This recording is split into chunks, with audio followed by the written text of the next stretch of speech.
গুৰেশ্বৰত নিশা অনুষ্ঠিত হয় বিজেপিৰ যোগদান সভা। ১৫০ শতাধিক লোকৰ বিজেপিত যোগদান। গুৰেশ্বৰ মণ্ডল বিজেপিৰ উদ্যোগত দলীয় কাৰ্যালয়ত অনুষ্ঠিত সভাত উপস্থিত থাকে ৰাজ্যিক বিজেপিৰ মুখপাত্ৰ মানৱ শৰণীয়া। সভাত মানৱ শৰণীয়াৰ উপস্থিতিত বিজেপি দলৰ নীতি আদৰ্শত আকৃষ্ট হৈ BPF, UPPL আৰু কংগ্ৰেছ দলৰ ১৫০ শতাধিক লোকে বিজেপিত যোগদান কৰে। নতুনকৈ যোগদান কৰা লোকসকলক মুখপাত্ৰ মানৱ শৰণীয়াই আদৰণি জনায় আৰু তেওঁলোকৰ যোগদানে বিজেপিৰ সাংগঠনিক ভেটি অধিক শক্তিশালী কৰিলে বুলিও সভাত মন্তব্য কৰে।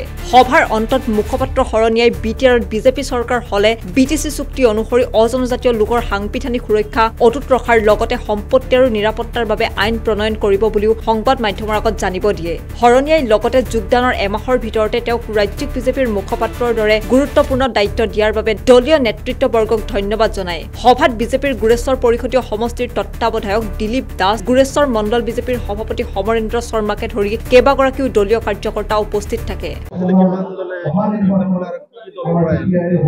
আজি ভাৰতীয় জনতা পাৰ্টি নীতি আদৰ্শৰ প্ৰতি আকৃষ্ট হৈ ভালেসংখ্যক BPF, UPPL আৰু সমাজৰ বিভিন্ন ক্ষেত্ৰত কাম কৰা লোক আজি ভাৰতীয় জনতা পাৰ্টিত যোগদান কৰিছে আৰু এই যোগদানে আমাক অধিক দৃঢ় প্ৰতিজ্ঞ কৰিলে আৰু দলটোক আমাক শক্তিশালী কৰিলে। ইতিমধ্যে গুৰেশ্বৰ সমষ্টিৰ প্ৰাৰ্থী দাবীদাৰ হৈ গৈছে। তাৰে ভিতৰত যোৱা নিশা সংবাদ মাধ্যমত প্ৰকাশ পাইছে জিলাই প্ৰাৰ্থীত্ব লাভ কৰা বুলি। ভাৰতীয় জনতা পাৰ্টি এটি খুব ডিচিপ্লিন সংগঠন। আমি যেতিয়া আমাৰ মুখ্যমন্ত্ৰী মহোদয়, আমাৰ ৰাজ্যিক সভাপতি মহোদয়ে আমাৰ গোটেই অসমৰ বা BTR এলেকাত যেতিয়া আমাৰ ডিক্লেয়াৰ কৰিব তেতিয়াই ডিক্লেয়াৰ হ'ব। এইটো কোনো শুদ্ধ বাতৰি নহয়। আমাৰ এতিয়া দেৰি আছে। আমি এই মাহৰ শেষৰ সংখ্যাতে আমি একেলগে আমি ডিক্লেয়াৰ কৰিম। এই মাহৰ শেষত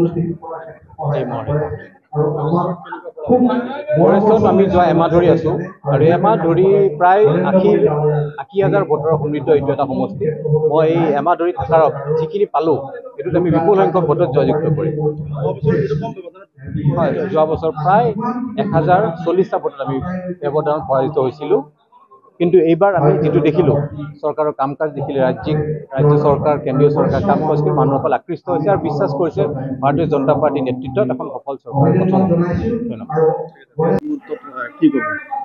আপোনালোকে জানে যে মই যদিও সমাজকৰ্মী আছিলোঁ, ৰাজনৈতিকভাৱে সক্ৰিয় নাছিলোঁ আৰু পৰৱৰ্তী সময়ত মই ভাৰতীয় জনতা পাৰ্টিৰ আদৰ্শ নীতি আৰু লিডাৰশ্বিপৰ প্ৰতি আকৰ্ষিত হৈ মই যোৱা জুলাই মাহৰ ১৭ তাৰিখে জইন কৰিলোঁ আৰু যোৱা ১৬ তাৰিখে সন্ধিয়া এখন নটিফিকেশ্যন ওলাইছে আমাৰ মাননীয় অসম ৰাজ্যিক বিজেপিৰ সভাপতিৰ স্বাক্ষৰত আৰু তাত মোক যিটো আমাৰ অসমৰ যিটো ভাৰতীয় জনতা দলৰ যিটো প্ৰদেশ কমিটিৰ মুখপাত্ৰ হিচাপে নিয়োগ কৰিছে আৰু মই কৰ্তালৈকে আমাৰ মাননীয় মুখ্যমন্ত্ৰীকে আদি কৰি মাননীয় সভাপতি মহোদয়ক মই ধন্যবাদ জনাইছোঁ আৰু গুৰেশ্বৰৰ নিচিনা এজন ব্যক্তিক তেওঁলোকে অন্ততঃ এমাহৰ ভিতৰতে এটা খুব ভাল পদত দায়িত্ব দি পাৰ্টিৰ কাম কৰিবলৈ সুবিধা দিয়াৰ কাৰণে আৰু গুৰেশ্বৰৰ মানুহৰ দুখ দশাৰ যিবিলাক আছে, সমস্যা আছে, সেই ৰাজি যদি মই ভাৰতীয় জনতা পাৰ্টিৰ কেন্দ্ৰীয় অফিচৰ যিটো অসমৰ অফিচ অটল বিহাৰী বাজপেয়ীকে দিব পাৰোঁ আৰু তাৰ পৰা যদি মই অসম গভৰ্ণমেণ্টৰ চৰকাৰ দৃষ্টি আকৰ্ষণ কৰি গুৰেশ্বৰৰ সমস্যাসমূহ দূৰ কৰিব পাৰোঁ সেইটো চেষ্টা থাকিব। লগতে ভাৰতীয় জনতা পাৰ্টিৰ যিটো আদৰ্শ, সেই আদৰ্শৰ প্ৰৱক্ত হিচাপে সেই কেনেধৰণে উপস্থাপন কৰি দেশৰ সেৱাত বা জাতিৰ সেৱাত বা অসমত ভাৰতীয় জনতা পাৰ্টি সক্ৰিয় হ'ব সেইটো চেষ্টা অব্যাহত থাকিব। এতিয়া সংখ্যাগত হিচাপে আৰু আহিব লগা আছে। গতিকে আমাৰ বৰগুলিৰ যিটো মণ্ডল আছে সেই মণ্ডলৰ পৰা আহিছে আৰু মোটামুটিভাৱে এতিয়া ৫০জন মানে জইন কৰিলে আৰু লিষ্টত আছে। তেওঁলোকে হয়তো বতৰ বেয়াৰ কাৰণে আহিব পৰা নাই। পৰৱৰ্তী সময় আমাৰ জইনিং প্ৰগ্ৰেমটো খোলা আছে, এতিয়া মিটিং চলি আছে আৰু যদি পৰৱৰ্তী সময়ত যদি কোনোবা আহে নিশ্চয় জইনিং প্ৰগ্ৰেমটো তেওঁলোকৰ কাৰণে অপেন থাকিব।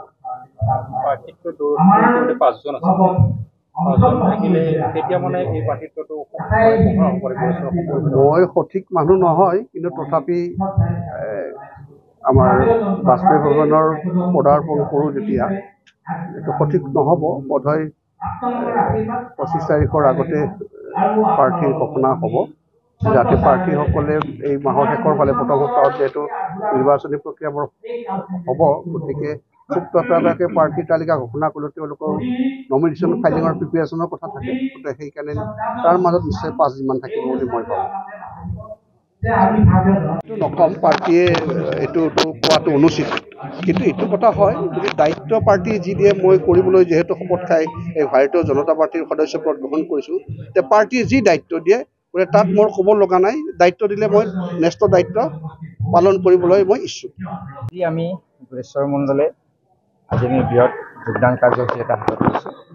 আজি আমি মোটামুটি আমাৰ 150জন বেলেগ দলৰ পৰা অৰ্থাৎ UPPL, BPF আৰু কংগ্ৰেছৰ পৰা আহি আজি আমাৰ ভাৰতীয় জনতা পাৰ্টীৰ যি নীতি আদৰ্শ ভাল পাই জইন কৰিছে। আজি আমি এই হিচাপতে আপোনালোকৰ জৰিয়তে তেখেতসকলক আমি ভাৰতীয় জনতা পাৰ্টি তথা গুৰেশ্বৰ মণ্ডলৰ তৰফৰ পৰা বহুত বহুত ধন্যবাদ জ্ঞাপন কৰিছোঁ। আৰু তেখেতসকলে গম পাইছে যে এইবাৰ BTCত আমাৰ বিজেপি চৰকাৰে শ্ৰেষ্ঠ, কিয়নো বিজেপি চৰকাৰে ডেভেলপ আনিব লাগিব BTCত, কাৰণ বেলেগ চৰকাৰে আৰু BTCত ডেভেলপ আনিব নোৱাৰে। কাৰণ চালেই আজি 17 বছৰ BPFক চালে, BPFৰ ডেভেলপত জিৰো হ'ল, UPPLক আজি 5 বছৰ চালে, UPPLৰো সেই ডেভেলপত জিৰো হ'ল। যদি গম পাইছে যদি আমি যদি BTCত যদি আমি বিজেপি চৰকাৰ আনিব নোৱাৰোঁ, আমাৰ ডেভেলপ আমাৰ জিৰো হৈ থাকিব। সেয়ে আজি আমি সকলো দলৰ পৰা আমাৰ যিসকলে আমাৰ দলত নাছিল তেখেতসকলেও এতিয়া চিন্তা চৰ্চা কৰিছে যে আমাৰ উপায় এতিয়া বিজেপিত জইন কৰা, আমি বিজেপিৰ লগত আমি এটা পৰিয়াল হিচাপে কাম কৰিব লাগিব আৰু BTCত ডেভেলপ আনিব লাগিলে বিজেপি চৰকাৰ আনিব লাগিব। সেইকাৰণে আজি আমি বিজেপিত আহি জইন কৰিছোঁ বুলি তেখেতসকলে আহি আজি আমাৰ কাৰ্যালয়ত জইন কৰিছে আৰু আমি তেখেতসকলক আমি গুৰেশ্বৰ মণ্ডলৰ তৰফৰ পৰা বহুত বহুত ধন্যবাদ জ্ঞাপন কৰিছোঁ। অন্যান্য বাতৰিৰ বাবে চাই থাকক নিউজ ডেস্ক ৰিপৰ্ট।